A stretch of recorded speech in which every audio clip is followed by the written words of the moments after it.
I want to give all the praise, all the glory, and all the honor unto Yahweh, Ba'ashem, Yahushai, Ba'ashem, Ha Rikakwadash. Double honors goes out to the elder apostles of Great Millstone for teaching me the truth.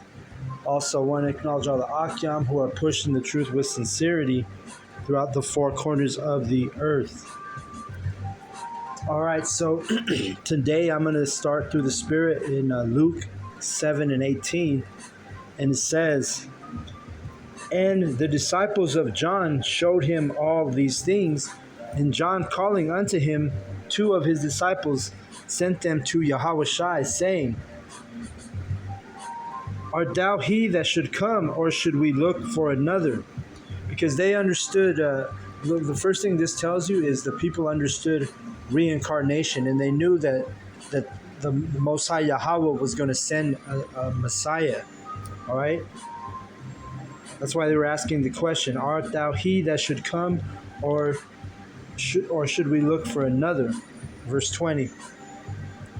When the men were come unto him, and they said, John the Baptist has sent us unto thee, saying, Art thou he that should come, or look we for another?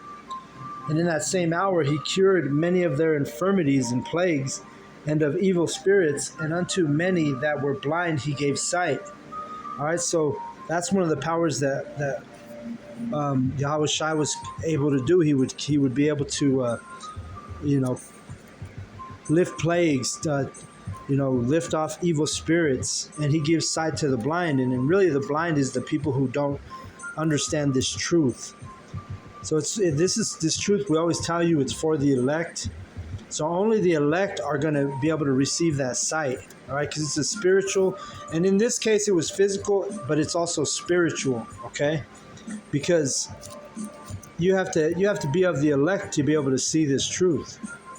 Otherwise, you ain't going to be able to see it. Just like guys like Vocab Malone, he can't understand reincarnation when it's a simple thing to understand for the elect. All right, so let's keep reading. Verse 22. Then Yahushua answering said unto them, Go your way and tell John what things ye have seen and heard. Now that the blind see, the lame walk, and the lepers are cleansed, the deaf hear, the dead are raised, to the poor the gospel is preached. And we always tell you the poor represents, it's not talking about going downtown Denver and feed homeless people double cheeseburgers. No, that's not how you feed the poor. You feed the poor. It's the nation of Israel who are the poor. It's a metaphor. All right, and this is who the gospel is preached to. The good news. Remember, gospel means good news. So the good news is only for the Israelites. It's not for every single nation or not even every single Israelite. All right. Verse 23. And this is red letter, so it's Yahushua speaking. And blessed is he whosoever shall not be offended in me. All right. So you're blessed, and you're of the elect if you're not offended by this truth. All right. If we have people standing at our camp, watching us, listening to us, and they're able to endure a whole camp, then they'll be blessed because they didn't get offended in the gospel, in the truth. But if you have somebody who comes to the camp and they get offended, I don't agree with you. I don't believe that the what you guys say. I don't believe that the so-called white man is the wicked. I don't believe he's the devil. And they get offended. Well, hey, guess what? They won't be blessed. Because we know, according to this truth, what it is, all right? If a woman, she comes up to the camp and she hears, we're talking about the multiple wife doctrine, and she hears that and she's not offended in that, guess what? She's going to be blessed, all right? Why? Because this is things that pertains to the scriptures. It's not something we came up with on our own, all right? So if you're not offended in this truth, or you're not offended by the truth, you're going to be blessed. But it's those who are offended by this truth, you're not. This is not for you. Obviously, if you get offended by something, then obviously it's not for you. And when the messengers of John were departed, he began to speak unto the people concerning John. And he's talking about, this is Yahushua talking about John the Baptist now. He says, what went ye out into the wilderness for to see? A reed shaken with the wind? But what went ye out for to see? A man clothed in soft raiment? Behold, they which are gorgeously apparelled and live delicately are in king's courts. So he was asking them, like, what did you expect you were going to see? Like, what were you looking for this man with he said soft raiment, so meaning someone with nice clothing. Are you looking for somebody with who lives delicately? No, the prophets are rough men. Yahushua was a rough man. All right? So that's why until you understand this truth, until you're given the sight to see this, right? Because remember, the elect have the sight to see this. The others are blinded, right? Let's get that real quick.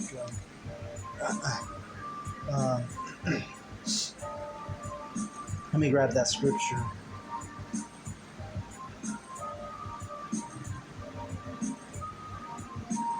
So the rest were blinded. Romans 11:7. Let's grab that. Because not everybody's going to understand this truth. Not everybody's going to be able to endure this truth without being offended. All right, we got Romans 11:7. It says, what then Israel hath not obtained which he seeketh for, but the election hath obtained it, and the rest were blinded. Right? And let's keep reading. Verse 8. According as it is written, the Most High hath given them the spirit of slumber, eyes that they should not see, and ears that they should not hear, unto this day. All right? So during the time of the Romans, and this extends to now, which is America, which is an extension of the Roman Empire, you still have people that can't see this truth. They're still blinded. Only the elect, like it says right here, but the election hath obtained it. Hath obtained what? Hath obtained the knowledge and the wisdom of this truth. We can understand it, meaning that's what it means. All right? The others are going to be blinded. They're going to be sitting here like puzzled, like, what do you mean? Like, oh, you mean John the Baptist? He was going to have, rough garments. He was going to have he wasn't going to be clothed in soft raiment. He was going to be living roughly in the wilderness. See, those things are stumbling blocks. But unto the elect, they can see it clear as day. All right, we say, okay, yeah, the men of the Lord are rough. The men of the Lord, they don't even need a building to teach this truth. All we need is a street corner. You see? But the world stumbles on that. The world they have this expectation of a priest or a man of the Lord or a man of Yahweh Hashem Yahushai. They expect him to have a building. They expect him to have some flyers, But no, we do this truth. We teach this truth in humble garments and in a humble setting. All right? Our elders are a perfect example. They are just on a street corner. They don't have glorified garments. They don't have a massive building, for giant church. No, the men are the church. It tells you that in Revelation. All right, let's get back to Luke 7, and I'll read 25 again. It says, but what went ye out for to see? A man clothed in soft raiment? Behold, they which are gorgeously apparelled and live delicately are in king's courts. You say, so you want to see somebody in soft raiment and living delicately? Go look up T.D. Jakes. Go look up Creflo Dollar. Go look up Joel Osteen.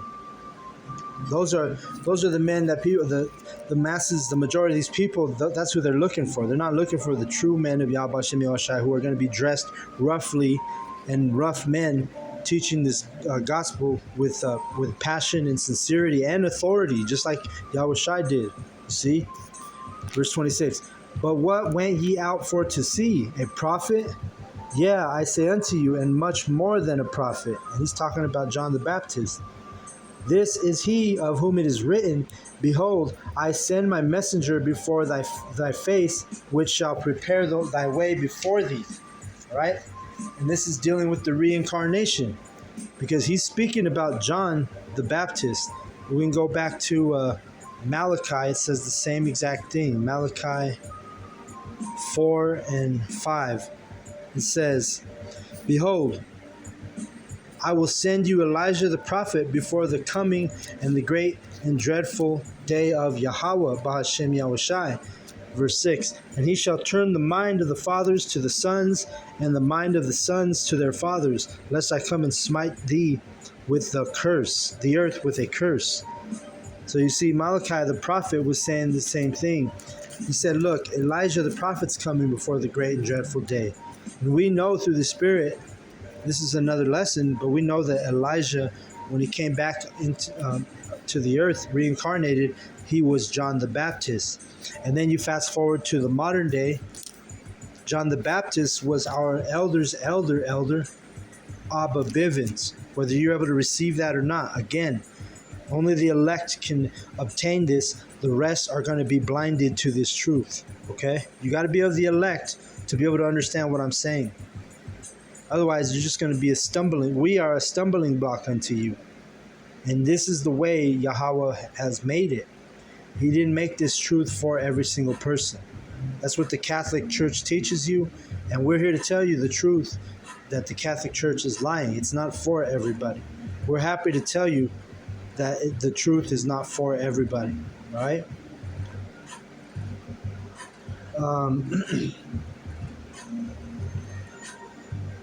Verse 27 again, I'm going to read it. It says, "This is he of whom it is written, Behold, I send my messenger before thy face, which shall prepare thy way before thee." And that's basically what we just read about Elijah, who came back as John the Baptist, who came back as Elder Abba Bivens, the first person. Abba Bivens is the first person in America to teach the so-called blacks, Latinos, and Native Americans that they are the Israelites. All right? Verse 28, "For I say unto you, among those that are born of women, there is not a greater prophet than John the Baptist. But he that is least in the kingdom of the Most High is greater than he." So Yahushua is saying, hey, everyone, when you break this verse down, every single prophet is born of a woman. So he's telling you that John the Baptist was the greatest prophet, right? Aside from Yahushua, obviously. But he that is least in the kingdom of the Most High is greater than he. So even though in John's full greatness, the greatest prophet that was born of women on earth, he does not compare to the prophet that is in the kingdom. And why is that? Because John the Baptist was in the flesh, but and nobody in the flesh can compare to the kingdom, our celestial and our new bodies that we get in the kingdom, because those bodies are going to be impossible to sin. We're going to have the laws and statutes and commandments in our hearts and in our minds. It's going to be second nature, like breathing. Keeping the law in the kingdom is going to be second nature, like breathing is right now. You don't have to think about breathing. In the kingdom, you're not going to have to think about keeping the law, because you're going to do it automatically.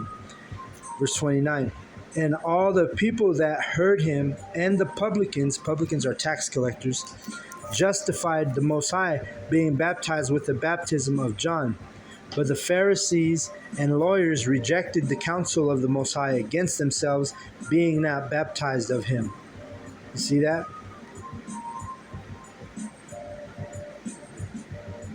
"And the Lord said, Whereunto then shall I liken the men of this generation? And what are they like? They are like unto sons sitting in the marketplace, and calling one to another, saying, We have not piped unto you, and ye have not danced. We have not mourned to you, and ye have not wept." Right? So he's basically saying that some of these people are not worthy for this truth, not worthy for the kingdom. All right? And that's a scripture, we have piped and ye have not danced, meaning we're singing the song, right? The song is the truth, but you're not dancing. The majority of our people are not listening. They're not dancing to the song we're singing, because the Bible is like a song. And it tells you in Revelation that only the prophets can learn that song. Let's grab that real quick. This is that song you're not dancing to. The majority of these people are not dancing to our song. Majority of these people are like those lawyers that are rejecting the song. It says in 14:3 Revelation, it says, "And they sung as it were a new song before the throne and before the four beasts and the elders, and no man could learn that song but the 144,000 which were redeemed from the earth." All right, so only the 144, the prophets, can learn the song. All right, the rest can't learn the song. You're gonna have the 1/3 they're gonna start dancing to this song, but the 2/3 will never dance to the song, not until they're in the kingdom. All right, they're gonna have to be sacrificed on the altar, which will be America is the altar. All right, through that World War III. That's when they'll start dancing when they come back in the kingdom. But right now, it's only for the elect. The election hath obtained it. We read it in Romans 11:7. The rest were blinded. All right, so we go back to Luke 7:33. It says, "For John the Baptist came neither eating bread nor drinking wine, and ye say he hath the devil." So they were against John the Baptist, and he wasn't drinking or eating the bread or the wine. But then, what is it? The Son of Man is come eating and drinking, and ye say, "Behold, a gluttonous man." So when we do drink and eat, either way, you don't believe we're the prophets. We're a stumbling block. John the Baptist was a stumbling block. Yahushua was a stumbling block, and his prophets are a stumbling block for these people. All right. It says, "You called Yahushua a gluttonous man and a winebibber and a friend of publicans and sinners," meaning a friend of tax collectors and sinners. And then it says in verse 35, "But wisdom is justified of all her sons." All right. So we don't need the heathen or the 2/3 to justify what we are doing or who we are. All we need is Yahweh B'Hashem Yahushai and the faith in Yahweh B'Hashem Yahushai, and that's holding wisdom. To have faith is wisdom. All right, fear of Yahweh is the beginning of wisdom.